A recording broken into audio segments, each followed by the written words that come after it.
Buenos días, gracias por acompañarnos.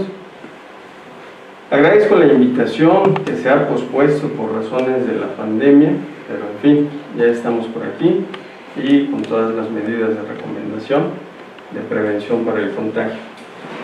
Voy a revisar la anatomía patológica de la vía visual.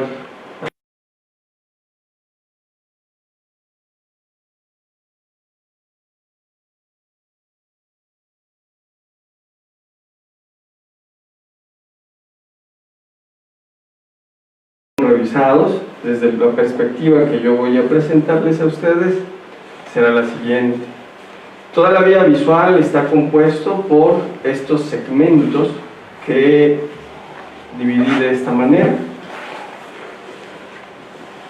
No corre la presentación. Desde aquí no lo puedo hacer. Sí, estamos. Okay. El primer componente de la vía visual se localiza a nivel de los ojos y está compuesto por la retina, el disco óptico y el fascículo óptico, que es la cabeza del nervio óptico en su emergencia a través de la lámina cribosa de la esclera. El segundo componente es el nervio óptico como tal, que va a tener una porción intracerebral, una porción aracnoidea que está pegada al quiasma óptico, que es el siguiente componente. Posteriormente la cintilla óptica junto con los cuerpos geniculados laterales que están situados a nivel del tálamo, y las radiaciones ópticas junto con la corteza occipital medial, que es el punto final de todo este trayecto de la vía visual. Analicemos el segmento orbitario anterior de la vía visual, la cual va a estar localizado a nivel de los ojos, dentro de la porción anterior de la órbita. El origen real de la vía visual es la retina. Van ustedes a revisar bibliografías que a lo mejor solamente les refieran que existe una capa neural y una capa pigmentada. Sin embargo, los estudios de histopatología desde la época de Ramón y Cajal describen en una totalidad de 10 capas. Estas capas, ¿sí? Una de ellas la forman la capa de los receptores, que se llaman conos y bastones. Estas van a ser sinapsis con células bipolares que están dentro de la retina y son consideradas las neuronas sensoriales primarias de esa vía visual, las cuales a su vez van a ser sinapsis con células ganglionares que también están dentro de la vía visual. Pero estos axones de estas células ganglionares son las que van a formar el nervio óptico como tal. En esta imagen ustedes pueden ver que la retina está en la parte más interna del globo ocular. Esta retina es la que a su vez va a generar en cada una de las capas que tiene la formación de esta estructura que va a perforar la esclera. Aquí está en la imagen. Va a perforar la esclera en la lámina cribosa para que emerja el nervio óptico. Y este es un esquema, un dibujo artístico, anatómicamente muy bien realizado, en donde podemos ver esos axones, en donde podemos ver la presencia de pequeñas arterias e incluso lo que anatómicamente cualquiera que revise el fondo de ojo puede encontrar, la arteria central de la retina con sus venas. La siguiente, por favor. Ok, dentro de la patología que podemos encontrar al analizar la anatomía de este segmento de la vía visual, existe el involucro de tumores propios del sistema nervioso central, que son tumores primarios, ¿sí? Derivados ahí de células embrionarias. Una de ellas es el esthesioneuroblastoma, ojo. Este es un tumor y este tumor se origina realmente de lo que serían los senos paranasales a nivel etmoidal y esfenoidal. El crecimiento que produce este tumor genera el compromiso de la órbita con pues invasión y destrucción de hueso, y esto pues conlleva a la formación de exoftalmos o proptosis del globo ocular. Siempre que veamos esta imagen en donde existe involucro de la línea media de la cara, clínicamente la sospecha es de un esthesioneuroblastoma. Sin embargo, también podemos tener lesiones propias del globo ocular que pueden aumentar la presión intraocular y producir problemas de isquemia de la retina. Es un tumor dermoide, en ocasiones tiene vello incluso. Es muy importante que también hagan diagnóstico imagenológico y diagnóstico también a la exploración clínica del paciente. Desde ese momento podemos estar sospechando de alguna patología relacionada no solamente al globo ocular, sino a la vía visual. Sobra decir que las lesiones traumáticas propias del ojo, con la salida de estructuras internas como la coroides, conlleva la destrucción de esa anatomía y compromiso de la vía visual, que es irreversible. Y esto, por favor, para quienes estén escuchándonos y quienes vayan a ver después este video educativo, al ver a un niño, no importa la edad del niño, puede ser un lactante, y veamos una pupila, que en el fondo se vea esto, no se trata de una catarata. Este puede ser el inicio de un tumor devastador del globo ocular que se llama retinoblastoma, que puede ser en ocasiones bilateral, y pues obviamente estamos hablando de un tumor maligno que el paciente va a perder la vista. Y este tratamiento o el manejo que se tiene que implementar para esta situación es la remoción de ese globo ocular y otros tratamientos oncológicos que también se deben de llevar a cabo. Y en ocasiones es bilateral. Pues es importante que en el momento en que se esté revisando a un paciente pediátrico lactante y veamos esto, es importante referirlo inmediatamente al oftalmólogo, que son los especialistas para esta situación. El segmento orbitario posterior de la vía visual, ya estaríamos hablando propiamente del nervio óptico. Estamos hablando de la porción que está por detrás del globo ocular hacia el interior del cráneo. Aunque algunas publicaciones dicen que no es un nervio craneal propiamente dicho porque no tiene un forro de mielina, sin embargo las células bipolares que están dentro de la retina, estas tienen mielina. Y por cuestiones ya de tradición, por cuestiones anatómico-quirúrgicas, por cuestiones de neuroanatomía, para nosotros es un nervio óptico.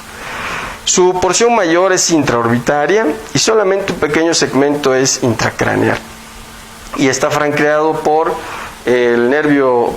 por la clinoides, la apófisis clinoides del hueso esfenoidal, ¿sí?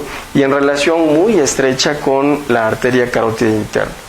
Y termina rematando a nivel del quiasma óptico. Anatómicamente, el nervio óptico es la porción de la vía visual que va desde el globo ocular al quiasma óptico, y es así como siempre van ustedes a encontrarlo en cualquier libro de anatomía que ustedes revisen. Y esto, obviamente, para quien revise una anatomía de modelos anatómicos o una anatomía humana de modelos reales, podemos inmediatamente observar que este nervio óptico, que se define así, efectivamente tiene una porción intracerebral. Tiene una porción que escapa o sale de los límites de la órbita. Así que este nervio óptico puede tener pues la desventaja de ser lesionado por cualquier cosa que se presente en esta región, a nivel celar anterior y también a nivel orbitario. Mientras más largo es una estructura anatómica, las posibilidades de lesiones pueden ser múltiples. Es una figura artística que representa el trayecto del nervio óptico, su relación con el quiasma, su relación con el globo ocular. Sin embargo, en la anatomía que nosotros realizamos como parte de nuestro adiestramiento, sabemos que ese nervio óptico tiene una envoltura ósea dentro de una cavidad en donde hay grasa, en donde hay venas, arterias, músculos oculares, y no es una estructura única dentro de esa órbita, como tampoco es la estructura única en su salida a nivel intracraneal para unirse al quiasma. Los estudios anatómicos de tipo radiológico también son muy importantes de aprender, de identificar, porque una cosa es la anatomía que nosotros revisamos de esta manera en nuestros libros, Pero también esta anatomía es muy importante de saberla y también identificar que la misma anatomía de los libros es la misma que nos podemos estar apoyando aquí, sobre todo para el análisis de lesiones. Esta es una tomografía contrastada de cráneo. Pueden ustedes ver el globo ocular, la parte blanca es el cristalino, el hueso es lo blanco y esto también son estructuras óseas. Esto es parte del cuerpo del esfenoides con las celdillas esfenoidales, las apófisis clinoides, la lámina cuadrilátera del esfenoides, el dorso de la silla turca con las apófisis clinoides posteriores. Este es el trayecto que toma, ¿sí?, el nervio óptico. Obviamente sobra decir que si tenemos una lesión ósea, una displasia fibrosa o un tumor de etiología meningia que esté produciendo crecimiento de esta clinoides, va a comprimir, por supuesto, este nervio óptico a esta altura y producir problemas de visión, que la mayor parte de los casos, vuelvo a repetirles, es irreversible porque es un nervio que tolera muy poco las lesiones. Otra tomografía de cráneo, pero en esta podemos observar una lesión intraorbitaria que incluso ha desplazado la porción lateral, la apófisis orbitaria externa, que está localizada aquí. Vean ustedes cómo se ve esta anatomía comparada con la del otro lado. Esta está completamente rechazada y ya hablamos de una lesión que es crónica para producir esta situación. Está produciendo un poquito de proptosis en este ojo. Estas son lesiones que no tienen nada que ver con el nervio óptico, pero su pura presencia altera drenaje venoso, altera la circulación arterial y por supuesto que va a comprometer la función de la vía visual a este nivel y vamos a tener alteraciones de la visión. Esta es una imagen de una lesión dentro, ¿sí?, del nervio óptico. Más bien el nervio óptico aquí está envuelto y está totalmente expandido y se sigue esta lesión, sigue el trayecto del nervio. Aquí hace una porción en vértice, en cono, para tratar de salir por el agujero óptico. Esto es una lesión que pudiéramos considerar un meningioma o incluso un schwannoma en este sitio. Hasta que la lesión sea removida y se mande estudio histopatológico tendremos respuesta de qué se trata. Y el dato clínico más importante de que algo está ocurriendo a nivel del cono orbitario por detrás del globo ocular es la proptosis, la protrusión de ese ojo comprometido, y sobra decir que pues seguramente va a tener también alteraciones de la función parasimpática del tercer nervio craneal que ya les explicaron en clases previas. Recordemos que el nervio óptico tiene un forro de duramadre y esta duramadre es el asiento de tumores conocidos como meningiomas. Y esta es una imagen de un meningioma que rodea el nervio óptico y podemos ver el nervio óptico en medio de la lesión, pero igual presentándose proptosis en ese globo ocular afectado. Observar esta imagen de un nervio óptico grueso, gordo, en una imagen de resonancia magnética, que es mucho mejor para poder hacer el análisis del nervio como tal, de la anatomía cerebral como tal. Si lo comparamos con el de la tomografía de cráneo, ven ustedes, podemos visualizar aquí mejor la forma de estos nervios ópticos afectados a nivel prequiasmático. Y esto es una imagen típica de un glioma del nervio óptico, nada más que es de manera bilateral la afectación. Esto es propio de la neurofibromatosis, de la enfermedad de von Recklinghausen, y es necesario, pues obviamente, considerar que son pacientes que a la exploración clínica que se les realiza, la piel tiene estigmas neurocutáneos, de manchas café con leches, neurofibromas periféricos. Y esto, les insisto, es algo pues que aunque aquí podamos identificarlo bien, en la realidad es devastador. Es una persona que puede ya haber perdido completamente la visión. Una situación que tampoco quirúrgicamente se puede resolver. No es posible resecar este par de tumores porque sería resecar también ambos nervios ópticos, y si el paciente todavía conserva algo de visión, por operarlo lo va a perder. Este es otro tipo de lesiones que no son quirúrgicas, son lesiones desmielinizantes a nivel del nervio óptico y acompañan a situaciones ahí como la esclerosis múltiple. La neuritis óptica también se puede presentar de esta forma. Es una situación en la que la descripción clásica refiere que el médico que está revisando al paciente, el que revisa el fondo de ojo, puede no ver absolutamente nada, pero el paciente tampoco ve. El paciente puede referir que no está viendo y el quien está haciendo la exploración clínica dice pues está normal ese fondo de ojo. O pueden incluso haber cursado con datos de mielitis transversa, el paciente no mueve extremidades, puede tener una paraparesia o una paraplegia establecida, ¿sí? Y referir que uno de los ojos ha perdido visión. Es importante señalarles aquí que esos pacientes no son simuladores, no son pacientes con problemas psiquiátricos. Es necesario que entiendan que la neuritis retrovulvar puede haber un fondo de ojo normal, pero el paciente efectivamente no ve. Y la presentación de una paraparesia o paraplegia junto con pérdida de visión, eso es lo que clásicamente se describe como enfermedad de De Beek, es la esclerosis múltiple a nivel medular y a nivel visual. Entonces, la patología como tal de la vía visual involucra una serie de cosas que no es simplemente que esté afectado anatómicamente por una lesión que lo desplaza, que lo comprime, sino que pueden ser lesiones dentro de ese nervio óptico y dentro de la retina además. El segmento intracraneal subaracnoideo de la vía visual, ese realmente ya es de la competencia de nosotros, los neurocirujanos. Y esto precisa un conocimiento de la neuroanatomía microquirúrgica pues demasiado fina. Involucra que quien trate de entender, seguir y también realizar cosas sobre estas estructuras.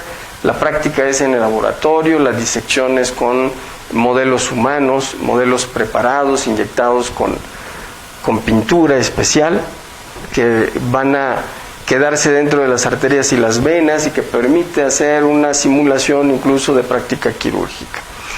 Este segmento prequiasmático, ¿sí?, el quiasma óptico y las cintillas ópticas son la porción subaracnoidea intracraneal de la vía visual. Este es un modelo anatómico de pues un espécimen de cerebro en donde tiene un corte a nivel horizontal en el aspecto inferior del cerebro en su totalidad, y aquí podemos ver al puente, podemos ver a los lóbulos temporales resecados, parte de la cara medial de los lóbulos occipitales. Estamos viendo un poquito de cuernos ventriculares, occipitales, pero aquí la importancia de esto es que el espécimen pues está completamente deformado. El tratar de estudiar quizás los aspectos laterales de la corteza cerebral de los hemisferios estaría un poquito deformado. Sin embargo, para lo que nos interesa es que ustedes vean que tenemos aquí el segmento prequiasmático, el quiasma óptico. Esto es lo que se conoce como cintilla óptica, y ustedes pueden ver que rodea los pedúnculos cerebrales, no los atraviesa. Ojo, muchas de las imágenes que ustedes pueden tener en internet, anatómicamente no es confiable eso que ustedes están viendo y no pueden tomarlo como algo literal en cuanto a la descripción anatómica que se pretende estudiar o tratan de hacer. Un dibujo artístico de Netter, del libro de Netter, ¿sí?, un anatomista prolífico, un artista de los dibujos, casi como el doctor Hugo Eloy Meléndez. Aquí pueden ustedes ver cuál es la disposición de esta cintilla óptica. El quiasma aquí está cortado. Pueden ustedes ver que por detrás de ese quiasma, porque estamos viendo de frente al tallo cerebral, Por detrás de ese quiasma está el tallo hipoficiario, el infundíbulo, que es un receso aquí del tercer ventrículo. Perforamos esto y sale líquido cefalorraquídeo, pero también por arriba, ¿sí? Los cuerpos mamilares, estos son los pedúnculos cerebrales, esto es el mesencéfalo y esto es el puente. El límite entre el puente y el mesencéfalo es el tercer nervio craneal y el cuarto nervio craneal que viene por detrás. Pueden ustedes ver cómo esta cintilla óptica va a terminar en el cuerpo geniculado lateral del tálamo, que está incrustado aquí arriba y en medio también.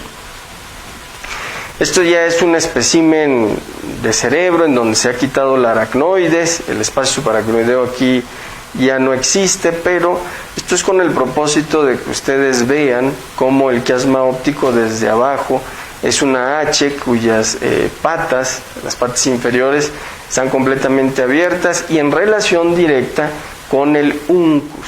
Este es el uncus del lóbulo temporal. Así que cualquier lesión que tengamos sobre este sitio, sobre esta zona, que deforme el uncus o deforme el pedúnculo cerebral, aunque no estemos viendo una anatomía como esta, aunque sea una anatomía que no se vea, en el estudio de imagen del cerebro debemos de sospecharlo, debemos de estar bastante agudos en nuestra percepción de la anatomía que no se ve, de que aquí pasa la cintilla óptica y que va a ser lesionada. Y sobra decir que también está en relación estrecha con el tercer nervio, y una hernia uncal siempre describe la presencia de pupila dilatada por afectación de ese tercer nervio, pero también ocurre lesión de esa cintilla óptica. Aquí el uncus está cortado y esto es para que podamos observar el trayecto de esa cintilla. Y ven ustedes, esta es una imagen anatómica artística. Es obvio que existe un error en el trayecto de esta cintilla óptica que están aquí ejemplificando, porque en la realidad lo que hace es rodear, no atravesar. Es una porción subaracnoidea. Y una imagen tridimensional anatómica, la relación estrecha que tiene es con el cuerpo geniculado lateral y este forma parte del tálamo. Sin embargo, también en esas imágenes tridimensionales es importante ver que esa cintilla óptica está medial a lo que es el núcleo amigdalino, al cuerno temporal del ventrículo, está también medial y muy anterior con el atrio del ventrículo, con el cuerno occipital del ventrículo. Esto es la cola del caudado que se va a montar sobre el tálamo. También estamos viendo aquí parte de la fimbria y el fornix. Entonces es muy importante conocer y saber esta anatomía. Y es también importante encontrar bibliografía que realmente hayan hecho gente experta en neuroanatomía, como es este. Ustedes pueden ver que el nervio craneal que ocupa una posición más alta, más elevada de todos los nervios craneales, porque la nomenclatura que se les dio de segundo, tercero, cuarto, quinto, sexto par, tiene que ver también con la posición que tienen en relación al tallo cerebral. Y aquí ustedes lo pueden ver, este es el quiasma óptico, este es la cintilla óptica o el tracto óptico, este es el cuerpo geniculado lateral de este tálamo. Es importante señalar aquí que debido a que tiene contacto con el tallo cerebral, aquí está la formación reticular activadora que regula los estados de despiertos, todos estos nervios craneales que tienen relación con el tallo cerebral pueden despertarnos, son como mecanismos de defensa. A alguien se le pone una luz intensa sobre los párpados y este puede ser un estímulo suficiente para despertar a una persona, ¿sí? Menos los que están en clases durmiendo, esos no los despiertas con nada. Pero el único que ustedes ven aquí es el primer par, ¿sí?, que no está presente. Pueden ustedes revisar cuál es la numeración que tienen acá, y el primer par, el nervio olfatorio, no está conectado directamente al tallo.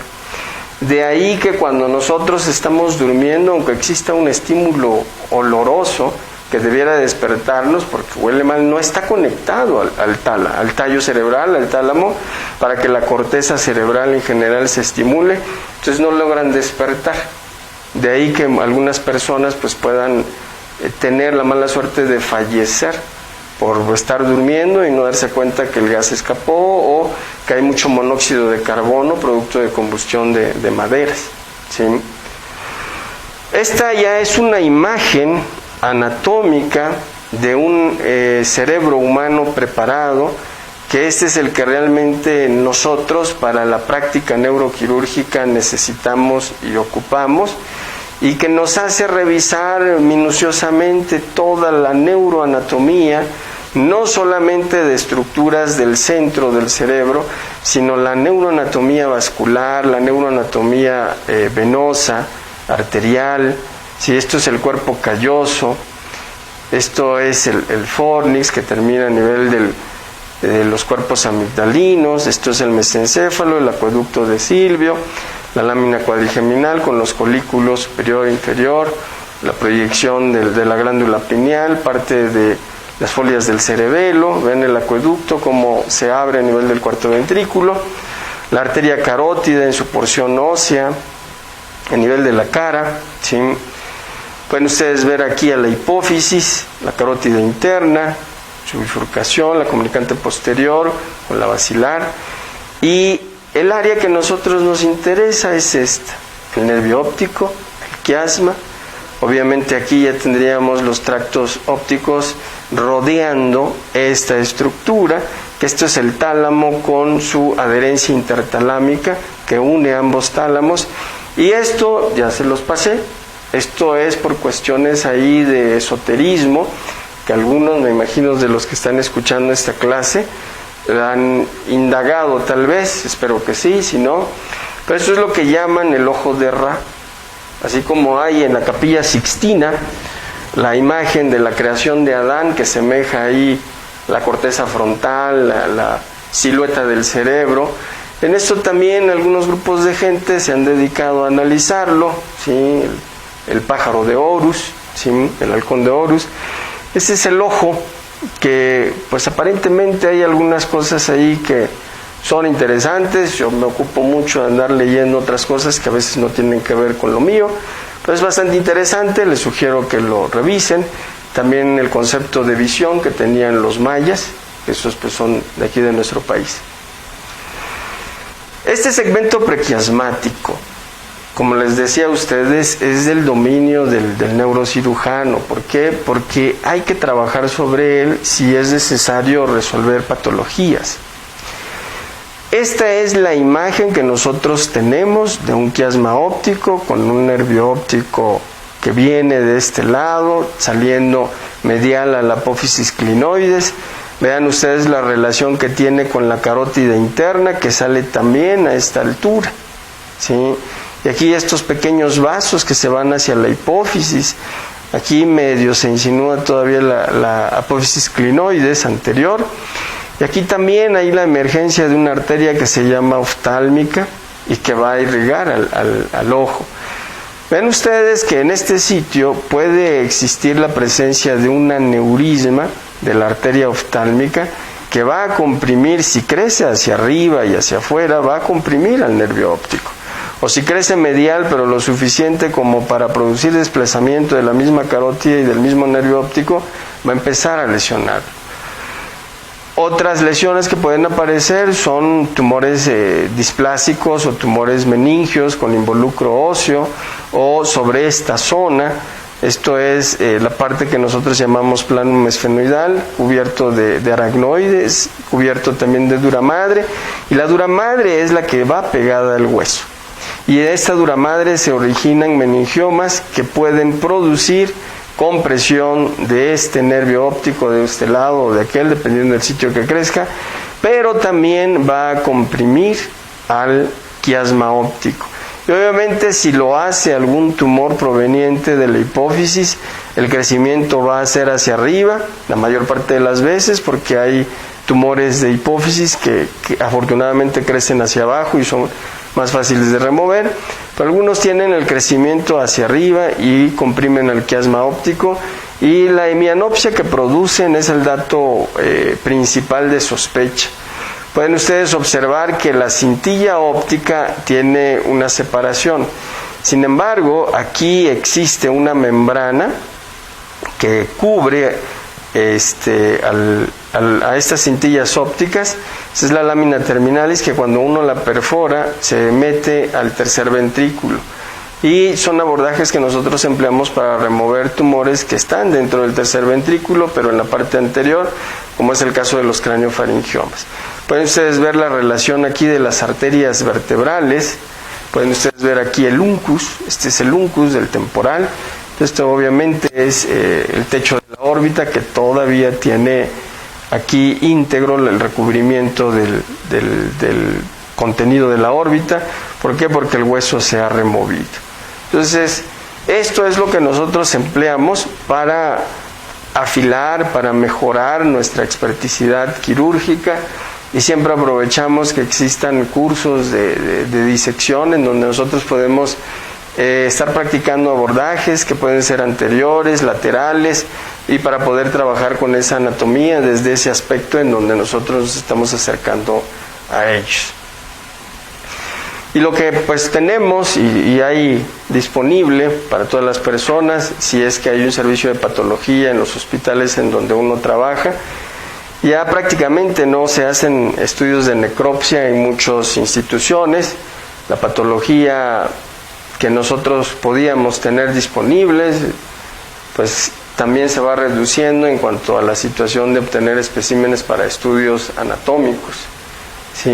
Esto pues obviamente no es porque no se tenga el recurso, muchas veces es porque pues también no podemos estar manipulando a cadáveres que hayan fallecido, como en este caso que tenemos la pandemia de COVID, está prohibido estarlos tocando, o cadáveres con sospecha de que pues hayan fallecido por problemas de sepsis o una infección importante, no podemos estarlos tocando, representa un riesgo, y pues obviamente si queremos hacer algunas de estas cuestiones de estudios anatómicos, obligadamente necesitamos identificar y que pues donen esos cuerpos para poder hacerlo, de tal manera que es necesario siempre acercarse a alguna universidad. Yo espero que me permitan ir a UCEP y que puedan tener ahí algunos especímenes para poder realizar ahí prácticas en el anfiteatro, ¿no? Con mucho gusto estaremos por allá. Vean ustedes esta imagen. Esta imagen es de un cerebro bien preparado, que ha sido removido ciertas porciones, y esto es para ejemplificar esta porción pregeniculada de la vía visual. Los nervios ópticos, el quiasma, la cintilla, vean cómo rodea, ¿sí?, al pedúnculo cerebral, cómo rodea el mesencéfalo. No lo rodea totalmente porque rematan y terminan a este nivel, prácticamente un poquito por delante de lo que es el acueducto de Silvio. Hasta aquí terminaría el cuerpo geniculado lateral, hasta aquí terminaría la cintilla óptica.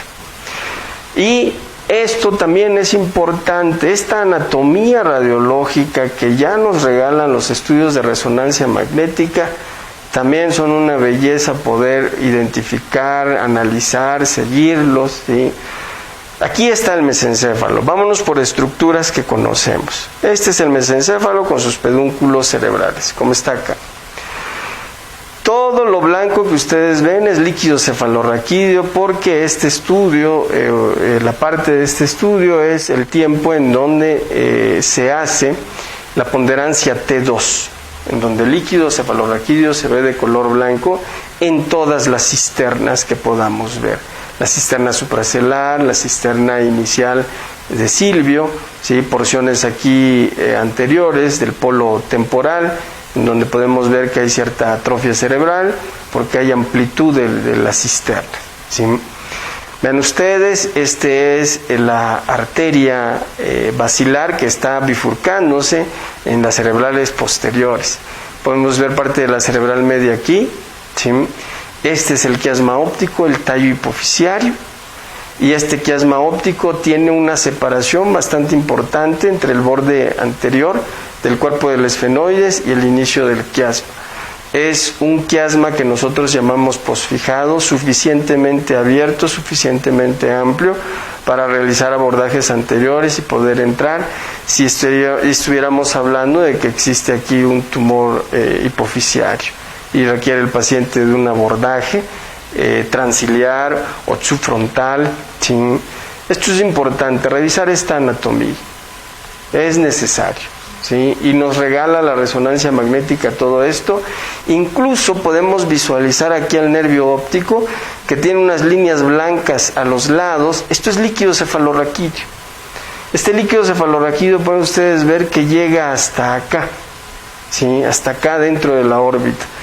Así que en esa anatomía patológica que ustedes lean también acerca de la hipertensión intracraneal, acerca del TCE severo, en donde aumenta la presión intracraneal, desaparece en estos espacios subaracnoideos, la presión aumenta y obviamente también va a aumentar esa presión dentro de este líquido cefalorraquídeo y va a producir también lesión del nervio óptico a nivel de la órbita, a nivel del quiasma. Y no es raro encontrar a personas que hayan sobrevivido a los traumatismos craneoencefálicos severos con problemas de visión o incluso con problemas de movimientos oculares. ¿Sí? Esta imagen ya es una imagen un poquito más hacia atrás. Vámonos a estructuras que fácilmente podemos reconocer. El mesencéfalo. Y vean ustedes a qué nivel termina el cuerpo geniculado lateral, a qué nivel termina la cintilla óptica. Y esto es solamente para que ustedes vean que es posible realizar estudios anatómicos sobre imágenes de resonancia magnética. Sería conveniente también que tuviesen por ahí la curiosidad de identificar también estas estructuras en estudios de tomografía. Es un poco más complejo realizarlo, pero por lo menos van ustedes a orientarse hacia dónde está. Es muy importante la perspectiva en la neuroanatomía. Para aquellos que quieran meterse a esta cuestión de las neurociencias, es importante que empiecen a estimular un poquito esa curiosidad. Y aquí es importante también comentarles que la relación que existe con el lóbulo temporal y este cuerpo geniculado, esta cintilla, es necesario estar 2 pasos adelante y hacer la consideración. Tenemos una lesión a este nivel dentro del lóbulo temporal, pero que es profundo, que está incluso deformando parte del pedúnculo vertebral de este lado, cerebral de este lado, ¿sí? Y esta lesión, pues obviamente, si está en contacto con el cuerpo geniculado y la cintilla, podemos lesionarlo y podemos producir una hemianopsia homónima en este paciente. De ahí que en ocasiones se hablen de casos muy complejos, difíciles de resolver o que implican la necesidad incluso de utilizar neuronavegación o que si hay que tomarle biopsia a una lesión pequeña profunda, utilizar estereotaxia, aditamentos tecnológicos que son imprescindibles sobre todo para evitar regalarle al paciente más lesiones de lo que ya tiene o comprometer su pronóstico. La porción de este segmento, que vamos a considerarlo pregeniculado, ¿sí? Pues tiene un montón de patologías que no necesariamente nacen de la cintilla óptica o del quiasma. Cualquier lesión cercana, cualquier lesión que llamamos intra o extraaxial del cerebro, pero que desplace lo suficiente las estructuras cerebrales, va a producir problemas de visión. Por ejemplo, que ustedes pueden ver aquí, es una lesión que aunque no veamos aquí la cintilla óptica, que no veamos el quiasma, sabemos que a este nivel se localiza. Y que a este nivel esta lesión, por supuesto, que está comprometiendo a la vía visual. Lo que se necesita hacer es confirmarlo con la clínica y hacer una exploración de los campos visuales del paciente y podemos identificarlo. Una lesión bastante grande a nivel temporal, muy profunda, que incluso ya deformó el pedúnculo cerebral del lado derecho, y a este nivel, por eso era la situación de estarles mostrando las imágenes previas, a este nivel la cintilla óptica rodea al mesencéfalo para terminar en el cuerpo geniculado lateral y por supuesto que está siendo lesionado. Y este paciente, al explorarlo, tenía su hemianopsia homónima del lado contralateral a la aparición de esta lesión. Esta es una lesión en donde podemos ver que es un corte a nivel medio de la cabeza, que pasa exactamente a la mitad de la cabeza y a la mitad, y divide obviamente por la mitad al tallo cerebral, a la médula, ¿sí? Es una gran lesión que se va incluso hasta el mesencéfalo con una porción quística, ¿sí? Bastante gigantesca, que pues rebasa cualquier posibilidad de no considerar que está produciendo ahí un montón de lesiones, incluyendo la presencia de hidrocefalia. No se debe de ser nihilista en esto, no se debe de ser negativo, empezar que ese paciente ya ni ve y que vayan a saber qué otras lesiones pueda tener y cosas por el estilo. Tienen que entender que a pesar de que se pueda ver esto, ¿sí? Si es una lesión que solamente está sobre línea media, es probable que el tallo cerebral no esté lesionado, como en este caso. Ese paciente va a estar completamente despierto, ¿sí? No está ni en coma, no está ni comprometido su estado de despertar y sueño. Tenemos quizás un problema de función hipotalámica, hipofisiaria, por el involucro de las estructuras a este nivel, pero si nos vamos a considerar que es un paciente que ya no va a ver, mentira. A pesar de que están así, algunos de estos pacientes conservan visión suficiente para ser independientes. Una cosa es la cuestión anatómica, radiológica, y otra cuestión es la clínica del paciente. Es importante que aunque vean ustedes esto, no caigan en ese nihilismo de que pues vamos a ver qué se puede hacer. No, hay que hacer todo lo necesario para salvaguardar funciones. Este es otro caso, vean ustedes, ¿sí? Cómo la anatomía del mesencéfalo está perdida, el mesencéfalo está desplazado hacia abajo. Vean el cuerpo mamilar en dónde está localizado. Este es el quiasma óptico y la cintilla óptica que están siendo rechazados hacia abajo, ¿sí? Ya vimos que está deformada esta anatomía. ¿Qué lo produce? Una hidrocefalia, ¿sí? Esta hidrocefalia que ustedes ven aquí, con líquido cefalorraquídeo estancado dentro de los ventrículos laterales, está produciendo el desplazamiento caudal hacia abajo de todo lo que hay acá y generando esto. Obviamente esta compresión hacia lo que es la cintilla óptica y el quiasma, la hidrocefalia puede producirle ceguera al paciente. Y si es una hidrocefalia aguda, es una emergencia neuroquirúrgica. El paciente debe de ser operado para aliviar esa hidrocefalia y salvaguardar funciones. Sobra decir que debido a la compresión y deformación que le está produciendo al tallo, el estado de conciencia de este paciente obviamente ya está afectado. Es alguien que muy seguramente tiene un Glasgow menor de 8, seguramente ya está intubado. Este es otro caso, es un adenoma hipofisiario que sangró y se conoce como apoplejía pituitaria. Este fenómeno de sangrado dentro del tumor produce una expansión súbita, brusca, violenta, por así decirlo, de lo que ocupa la región celar, y por supuesto que esa expansión súbita produce una lesión aguda de todo lo que hay alrededor y principalmente del nervio óptico. Cuando esto se presenta, además de tener una crisis endocrina a este paciente, que incluso puede ser una emergencia endocrina su situación, estos pacientes pierden la visión inmediatamente. Se acompaña de un dolor fortísimo de cabeza y la pérdida súbita de la visión de un ojo o de ambos ojos. Y estos, al igual que la hidrocefalia, es una emergencia quirúrgica. No es precisamente de que se le diga al paciente, como perdió la visión, hay que esperar a que venga el oftalmólogo y que éste decida o que la revise y que pueda considerar qué hacer. Recuerden, dolor de cabeza súbito, intenso, y alteraciones visuales unilaterales o bilaterales, pero con el antecedente de cefaleas previas o presencia de galactorrea, de alteraciones ahí de la menstruación, siempre nos debe de hacer sospechar de que hay alguna cuestión aquí a nivel hipofisiario. Es importante que ustedes siempre recuerden hacer la historia clínica del paciente.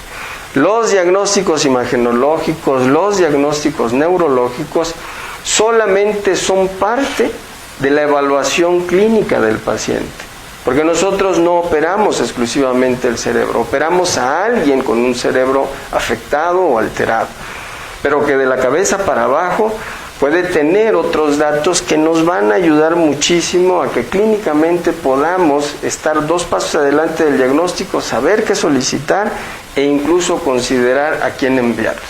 Y en estos casos no es al oftalmólogo, es al especialista en problemas neurológicos.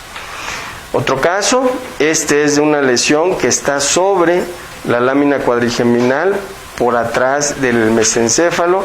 Y ¿se acuerdan que les había comentado que el acueducto de Silvio, ¿sí? Que está dentro del mesencéfalo, a esta altura y un poquito adelante está el cuerpo geniculado lateral?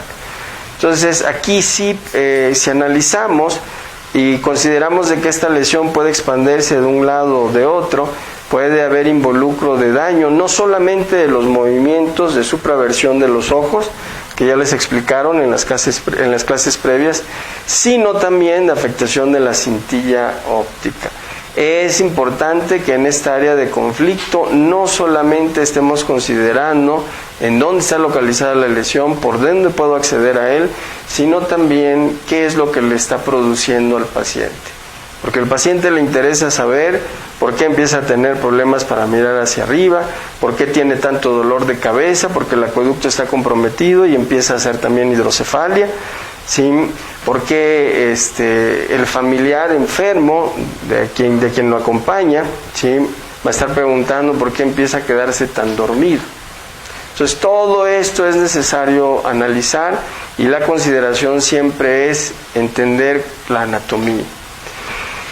Muy bien, yo creo que ya les comentaron a ustedes la cuestión de qué es una hemianopsia, qué es la amaurosis, qué es la cuadrantanopsia.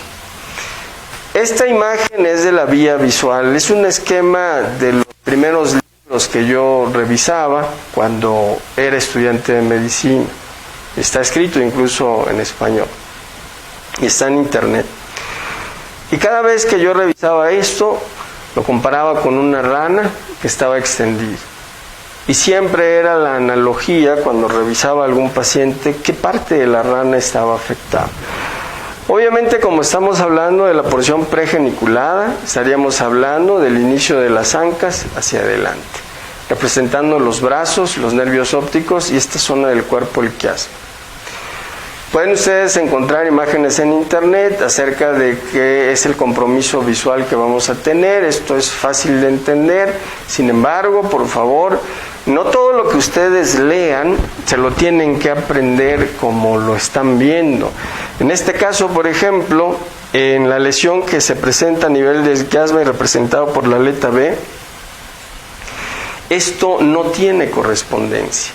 El esquema está mal, aunque tenga incluso derechos ahí reservados de reproducción, etcétera, etcétera.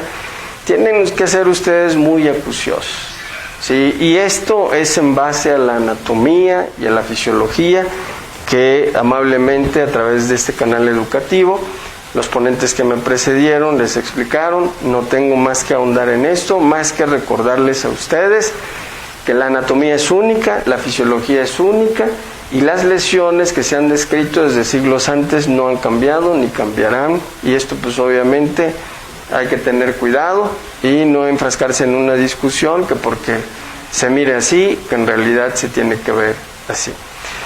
Y nosotros, para demostrar y evidenciar que existe compromiso de la vía visual, solicitamos este estudio, el estudio de campimetría.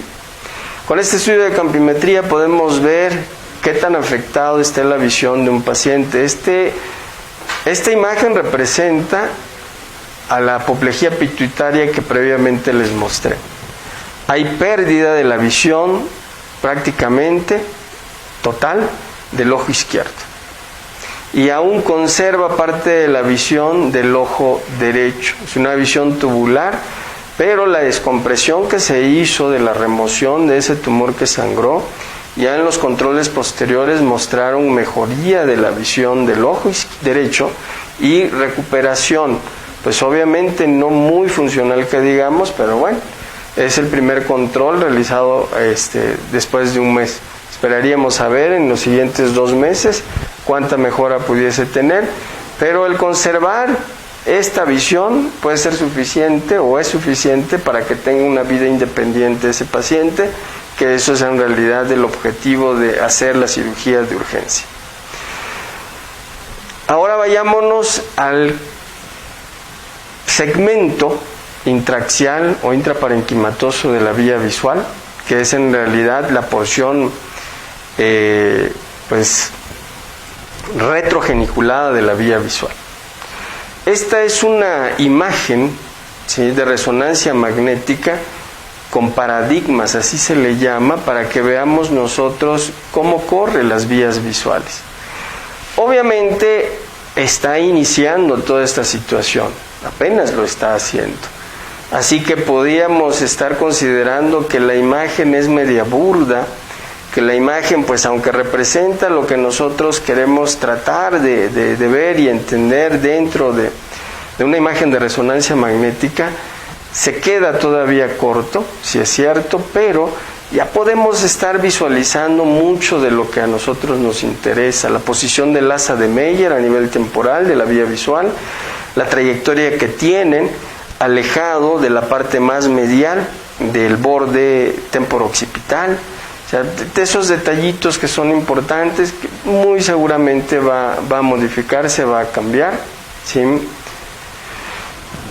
Y las imágenes que nosotros tenemos, las imágenes artísticas, podemos estar viendo, ¿sí?, la disposición de estas radiaciones, que si las comparamos con la anatomía de esta resonancia magnética, con la tractografía de la vía visual, ¿sí?, dista un poquito, ¿sí? Se ve incluso más ancho esto, se ve incluso más curvo esto, pero esto es una imagen uniplanar, no es una imagen tridimensional, ¿sí? Faltaría todavía hacer algunos software que ya están disponibles y se observan unas tractografías digitalizadas impresionantes y bellísimas.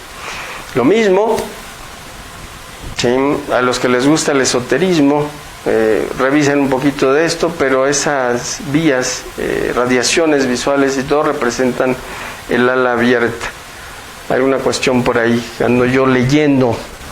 Bien, es importante en este punto, sí, hablar obviamente de la anatomía del occipital, que es en donde van a terminar las fibras, ¿sí? La anatomía de este lóbulo occipital, de acuerdo a los estudios anatómicos que hizo Broca y luego Edmonton, fue cambiando el tamaño con el que se representaba.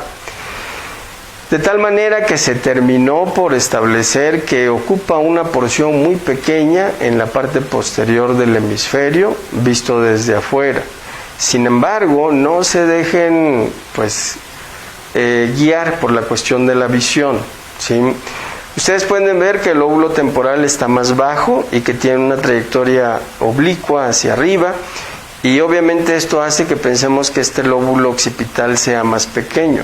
Pero recuerden que aquí abajo se aloja el cerebelo, y entonces este cerebelo se acomoda aquí en medio de los lóbulos occipitales. De hecho, esto que ustedes están viendo acá es parte del lóbulo superior del cerebelo, en relación directa con el mesencéfalo en la parte más alta. Todo esto es cerebelo y esto es lóbulo occipital, ¿sí? Así como cerraron esto, pero este círculo solamente señala dónde rematan las fibras, la relación que tiene el lóbulo occipital con las fibras. No es que esto sea el lóbulo occipital. Para eso es necesario revisar la anatomía externa del cerebro, ¿sí? Esto es algo que yo les pido que después revisen, pero también recuerden, ¿sí?, que este cerebro tiene por dentro ventrículos. Y aunque nosotros estemos revisando la vía visual, estos ventrículos son de vital importancia en el análisis anatomopatológico, en el análisis anatómico puro de la vía visual. ¿Sí?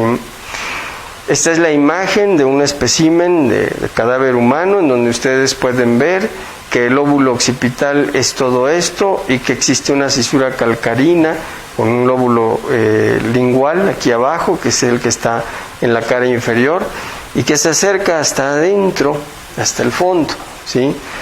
Este lóbulo occipital es a nivel de los labios de la cisura calcarina, en donde va a terminar esto. Esta cisura calcarina está en la cara medial del lóbulo occipital. Esta es la imagen artística de cómo se ve, ¿sí? Cómo se ven las radiaciones que asemejan las alas de un ángel, ¿sí? Que salen desde el cuerpo geniculado.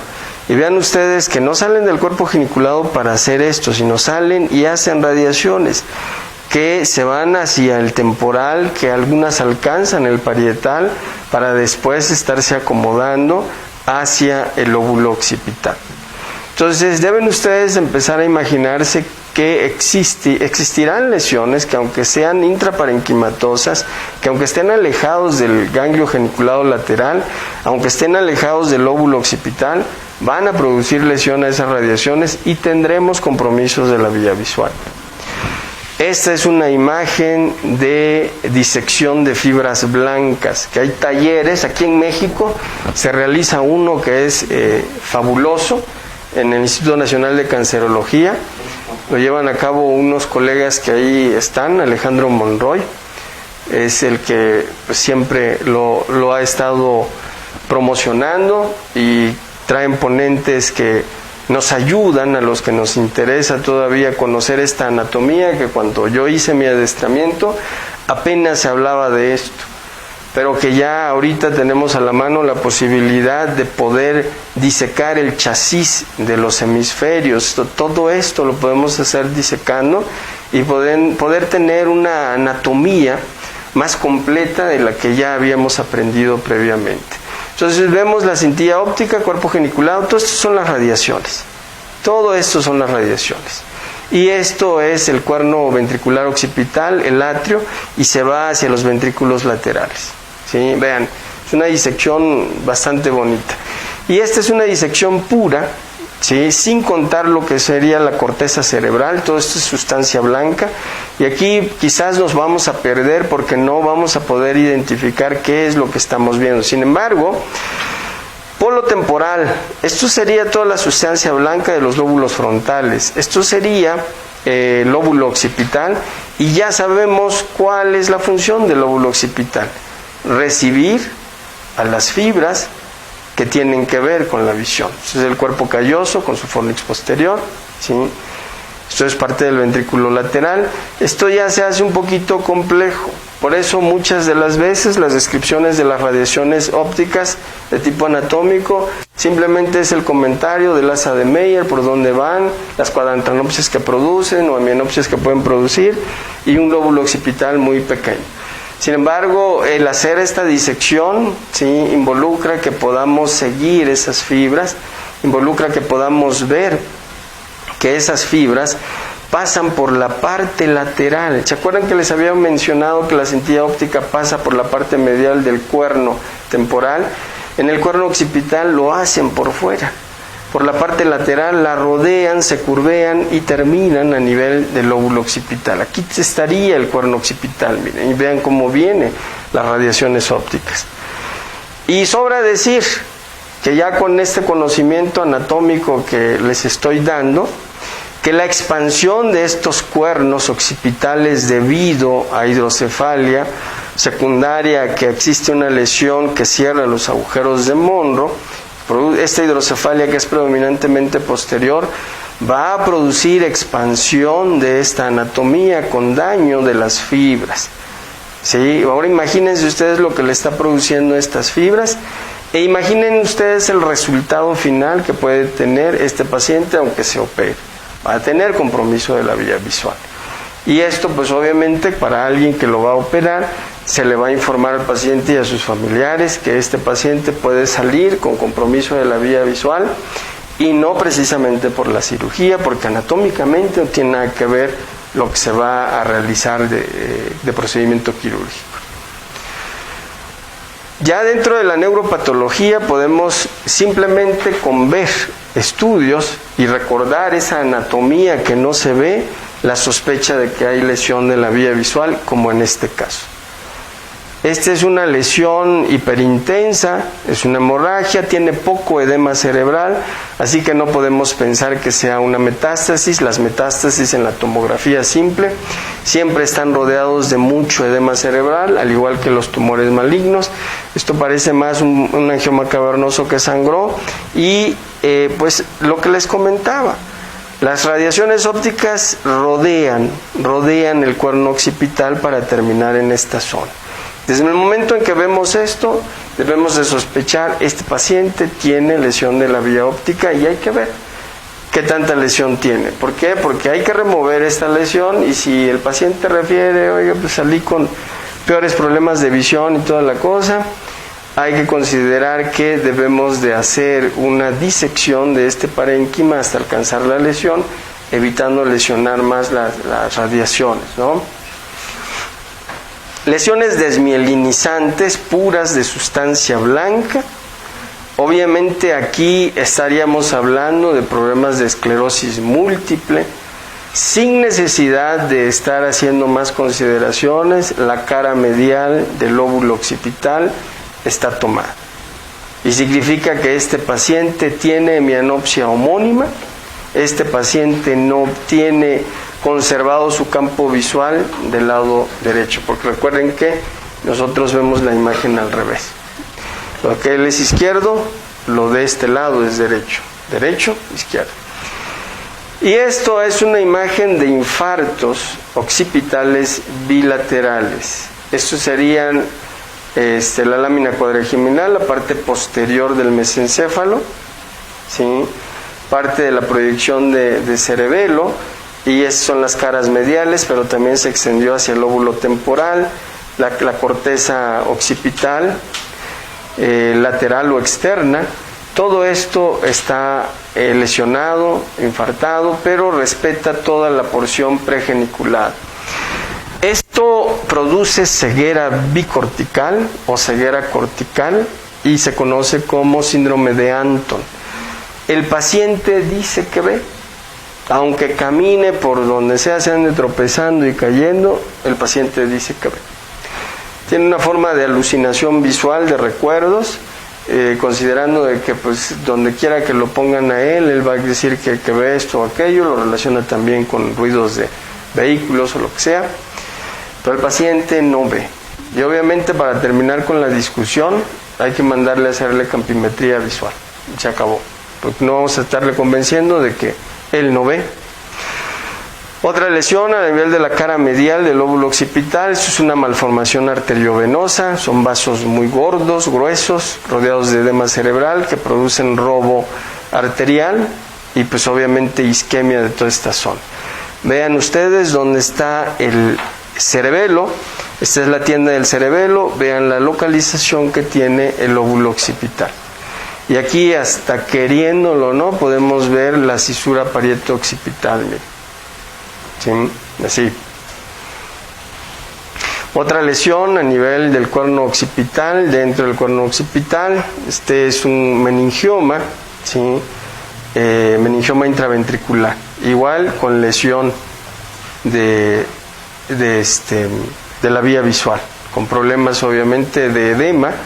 Ustedes lo pueden ver, con eso es suficiente para considerar que aunque no esté nada más afectando las fibras que están cerca, está lesionando a las que incluso están alejadas. Y esta es la representación de las lesiones que pueden existir de la vía visual, ¿sí?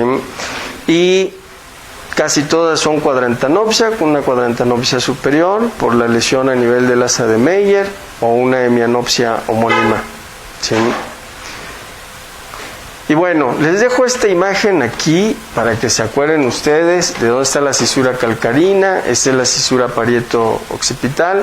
Por fuera, en el aspecto lateral del hemisferio, hay un pequeño surco temporo-occipital, que es el límite más anterior desde el aspecto externo del cerebro, de lo que es el lóbulo occipital.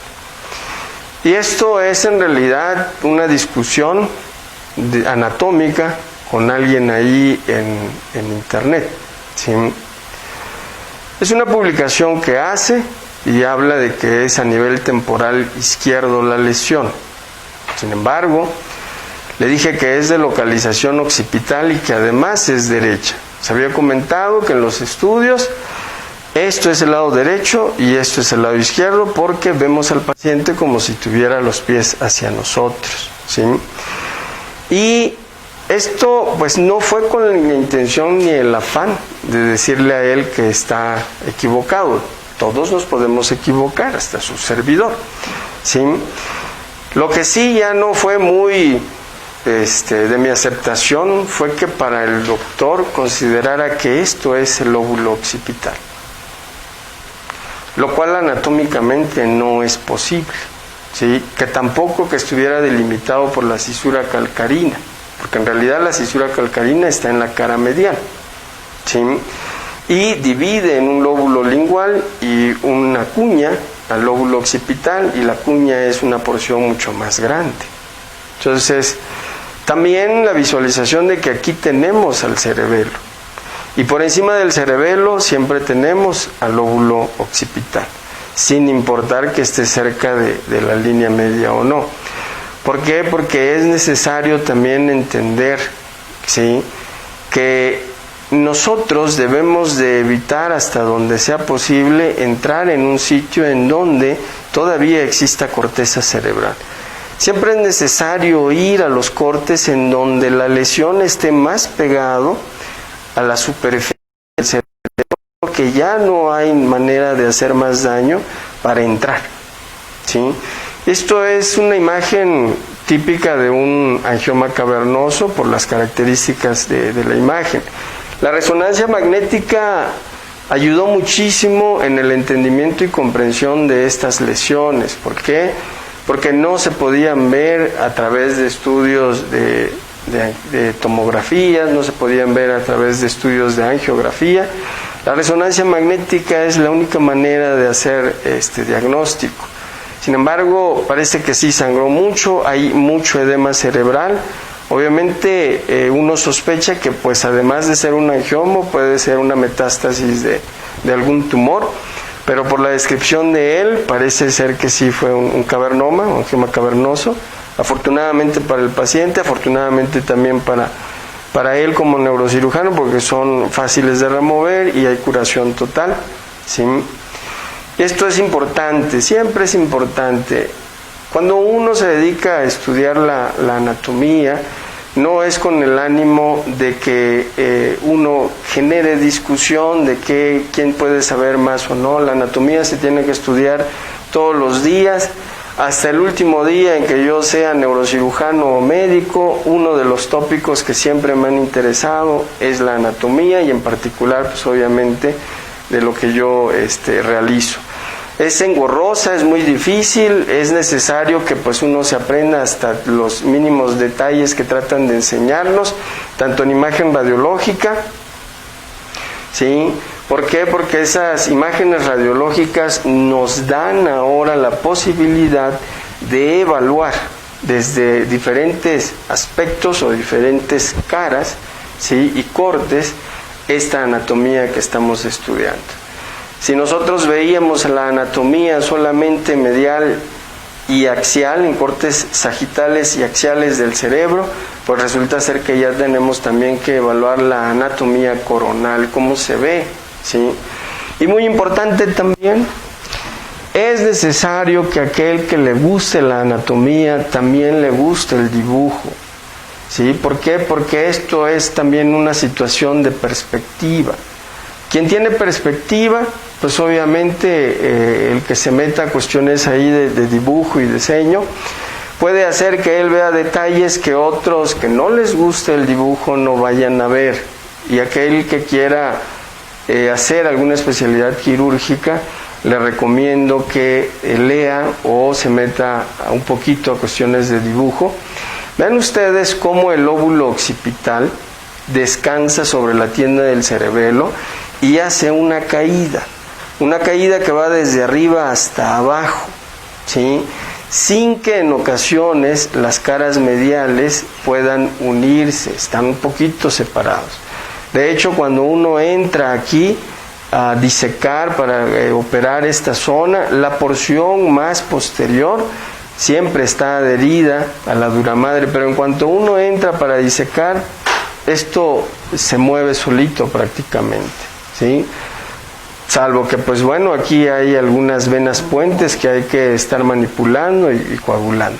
Pero vean ustedes cuál es la perspectiva. Es un lóbulo que asciende, ¿sí? No es un lóbulo que esté horizontalizado. Pues es importante toda esta cuestión del detalle anatómico, ¿sí? Es muy importante. Y por ahí creo que en ocasiones hay personas que no les gusta participar dentro de las clases de anatomía con la realización de dibujos, pero no saben la gravedad de su proyecto académico de vida que pueden tener en relación a la anatomía. Es una lástima que la gente que enseña anatomía no obligue a la mayoría de sus estudiantes a tratar de hacer un dibujo de un detalle anatómico que a ellos les interese. Es muy importante. Muchas gracias. Gracias por la invitación y espero saludarnos pronto otra vez. No, solamente felicitaciones. Y listo, ¿no?